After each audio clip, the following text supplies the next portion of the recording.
আমরা কিন্তু সবসময় বলেছি আমরা আমিডামির নির্বাচনে বিশ্বাস করি না। আমরা একটি রাজনৈতিক দল, নির্বাচনে আমরা যাব, নির্বাচন আমরা করব, নির্বাচন আমরা চাইব, এখানে লুকোছাপার কোনো ব্যাপার নেই। এটা নর্মাল, সিম্পল। জনগণের সমর্থন আমরা পাবো, বেশি পেলে আইন অনুযায়ী, নিয়ম অনুযায়ী, দেশের সংবিধান অনুযায়ী যা হবার সেটিই হবে।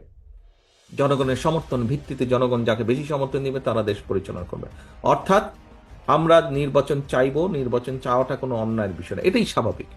এখন নির্বাচনকে যদি ফেস করতে হয়, আমরা আমিরামির নির্বাচনে তো বিশ্বাসী না, আমরা আমরা নিশিরাতের নির্বাচনেও বিশ্বাসী না, আমরা ভোট ডাকাতের নির্বাচনেও বিশ্বাসী না। আমরা একটি স্বচ্ছ স্বাভাবিক নির্বাচনে বিশ্বাসী, যেখানে মানুষ নির্ভয় নির্দ্বিধায় ভোট দিবে। আমরা সেই নির্বাচনে বিশ্বাসী, মুক্তভাবে ভোট দেবে।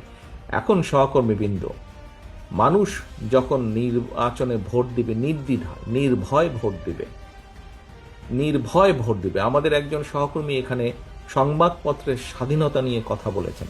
আপনি চাইছেন যে আমাদের কি পদক্ষেপ, কি পরিকল্পনা সংবাদপত্রের স্বাধীনতা নিশ্চিত করা।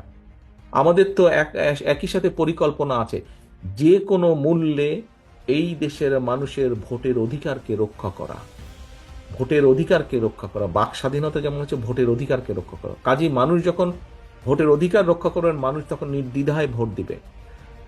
যেহেতু আমরা বিশ্বাস করি না নিশিরাতের নির্বাচনে, আমরা বিশ্বাস করি না আমিরামির নির্বাচনে, কাজেই মানুষকে মুক্তভাবে ভোট দিতে হবে। এবং মুক্তভাবে যখন ভোট দিবে মানুষ, তখন কিন্তু মানুষ অনেক কিছু বিবেচনা করবে, চিন্তা ভাবনা করবে, তারপরে সে ভোট দিবে। এবং তার সেই চিন্তা ভাবনাকে যদি আপনার পক্ষে রাখতে হয়, তাহলে কিন্তু জনগণের আস্থা আপনার পক্ষে থাকতে হবে। আপনার প্রতি জনগণের আস্থা রাখতে হবে। এবং জনগণের আস্থা যদি আপনার পক্ষে রাখতে হয়, তাহলে আপনার আচার আচরণ, কথাবার্তা সকল কিছু সেরকম থাকতে হবে। প্রিয় সহকর্মীবৃন্দ,